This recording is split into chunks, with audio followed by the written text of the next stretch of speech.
ఈరోజు నేను ఇదే మాట అడగదలుచుకున్నాను చంద్రశేఖరరావు గారిని శాసనసభలో. అందుకే వారు హాజరవ్వడానికి జంకుతున్నారు. వారికి తెలుసు చర్చ ఎక్కడికి దారి తీస్తుంది, స్టెప్ బై స్టెప్ ప్రతి లెటర్ ఎట్లా తీసుకొచ్చి మనం ముందర పెడతాము, ఏ రకంగా చర్చ చేస్తాం అనేది వారిద్దరికీ తెలుసు. అందుకే తొండి వాదన మొండి వాదన బలంగా వినిపిస్తారు. ఎప్పుడైతే నేను ఇంటర్నల్ మీటింగ్లో ఇవన్నీ మాట్లాడి ఆఫీసర్లకు నేను ఒక డైరెక్షన్ ఇచ్చిన దీని మీద ఎంక్వైరీ చేద్దామని, ఎప్పుడైతే నేను 4 రోజుల క్రితం ఇది అన్నానో హరీష్ రావు గారు ఇది వదిలేసిండు. మళ్ళా బంకచెర్ల నల్లమల సాగర్కి పోయి గోదావరి మీద మాట్లాడుతుంది. ఇప్పుడు ఇది మాట్లాడతలేడు. ఇప్పుడు ఇంకా 3 రోజుల నుంచి మీరు హరీష్ రావు గారి స్టేట్మెంట్ చూడండి. నేను 4 రోజుల క్రితం మా అధికారులందరినీ పిలిచి కూర్చోబెట్టి ఓకే ఫైన్ బాగుంది చర్చ అంతా చేద్దాం, TO terms of reference ready అయ్యండి, ఎంక్వైరీకి ఆర్డర్ ఇద్దామని చెప్పి ఆఫీసర్లు అందరికీ చెప్పిన. మా పేషీ ఉన్నోళ్లకు లా సెక్రటరీకి, ఇరిగేషన్ సెక్రటరీకి రైట్ ఎంక్వైరీకి ఆర్డర్ ప్లేస్ చేద్దాం, మనం తప్పు చేస్తే మన సంగతి తెలుస్తాం, వాళ్ళు తప్పు చేస్తే వాళ్ళ సంగతి తెలుస్తాం, ఎంక్వైరీ ఆర్డర్ ఇద్దామని ఎప్పుడైతే చెప్పినామో ఈ వాసన పసిగట్టండి. హరీష్ రావుకి ఇట్లాంటి వాసన చూసే అలవాటు బాగా పర్ఫెక్ట్గా ఉన్నది.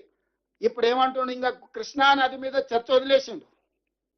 లేదు లేదు లేదు బంకచెర్ల నుంచి మీరు నల్లమల సాగర్ను మీరు అనుమతిస్తారు, చంద్రబాబు నాయుడుకు తాకట్టు పెట్టిండు అని. నేను అనేది ఈ రూమ్లో ఉన్న వాళ్ళు ఎవరమైనా మనం ఈ ప్రాంతంలో పుట్టి, ఈ ప్రాంతంలో పెరిగి, ఈ ప్రాంతంలో రాజకీయాలు చేయాలనుకుంటున్నాం. ఎవరైనా ఏ విషయంలో అయినా ఏదైనా అభిప్రాయం ఉండొచ్చు. తెలంగాణ నీళ్లు ఇతరులకు ఇచ్చే దాంట్లో ఎవడైనా ఒక సెకండ్ అని ఆలోచన చేస్తాడా?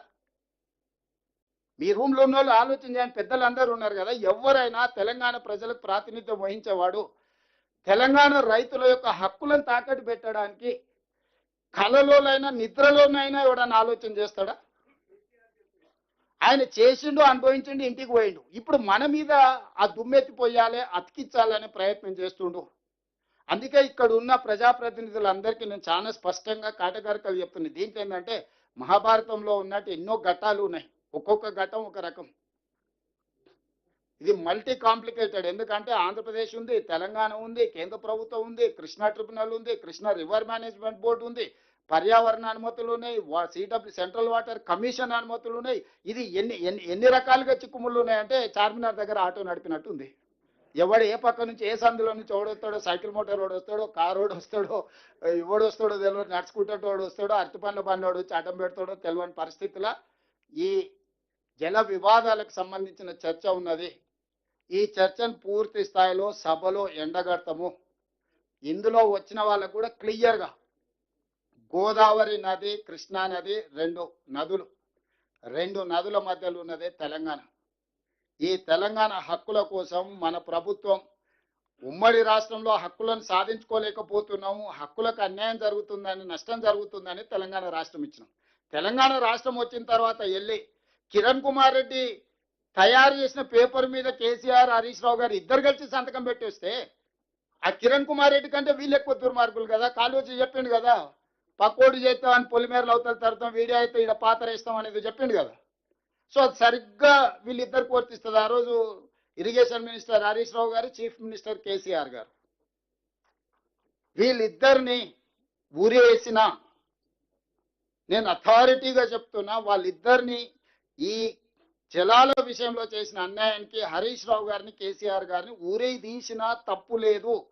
ఇదే మిడిల్ ఈస్ట్ కంట్రీస్ అయితే చౌరస్తాలనే ప్రజల చేత రాళ్లతో కొట్టించి చంపించుండేవాళ్ళు.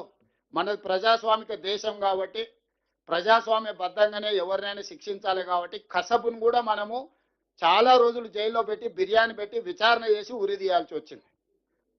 అందరి కళ్ళ ముందల AK-47 పెట్టి చాలా మందిని కాల్ చేసిన కసబ్ కూడా మనం ప్రజాస్వామిక బద్ధంగా విచారణ చేసి అతనికి న్యాయవాదులను పెట్టుకునే అవకాశం ఇచ్చి అతని తరఫున కూడా వాదనలు విన్న తర్వాతనే జడ్జిమెంట్ రాయాల్సి వచ్చింది. ఇక కసబ్కే అన్ని వసతులు ఉంటాయి, కేసీఆర్కి ఎన్ని ఉంటాయి మీకు తెలుసు కదా. అందులో సంపాదించిన సొమ్ముంది, ఎవరినైనా తెచ్చుకోగలుగుతారు న్యాయవాదులను. అందుకే ఈ వేదిక మీద నుంచి నేను సూటిగా మీడియా మిత్రులు కూడా చాలా మంది ఉన్నట్టున్నారు, పెద్దల శ్రీనివాస్ రెడ్డి గారు మీడియా తరఫున ఉన్నట్టున్నారు, నేను సూటిగా కేసీఆర్ గారికి ఆహ్వానం పలుకుతున్నా, శాసనసభలో చర్చ చేద్దాం. మేము ఓపెన్ మైండ్తో ఉన్నాం. మేము ఏమన్నా మా నిర్ణయాలలో లోపం ఉన్నా, మా నిర్ణయాలను సవరించుకోవడానికి ఏదన్నా ఉన్నా మీరు వచ్చి మాకు సూచన చేయండి, మీ అనుభవాన్ని మాకు ఇవ్వండి. As a former chief minister, as a union cabinet minister, as a state minister as MP, MLA, leader of opposition. Jana Reddy గారు రాసిన లేఖలు చాలా ఉన్నాయి వారు ప్రతిపక్ష నాయకుడిగా ఉన్నప్పుడు. కేసీఆర్కి రేపు హౌస్లో చూపిస్తా. ప్రతిపక్ష నాయకుడిగా నువ్వు చేస్తున్న దాంట్లో ఉన్న లోపం ఏంది, నువ్వు సరిదిద్దుకొని ఏం చేయాలనో కూడా జానారెడ్డి గారు ప్రతిపక్ష నాయకుడిగా లేఖలు రాసింది కేసీఆర్ గారికి 2015, 16.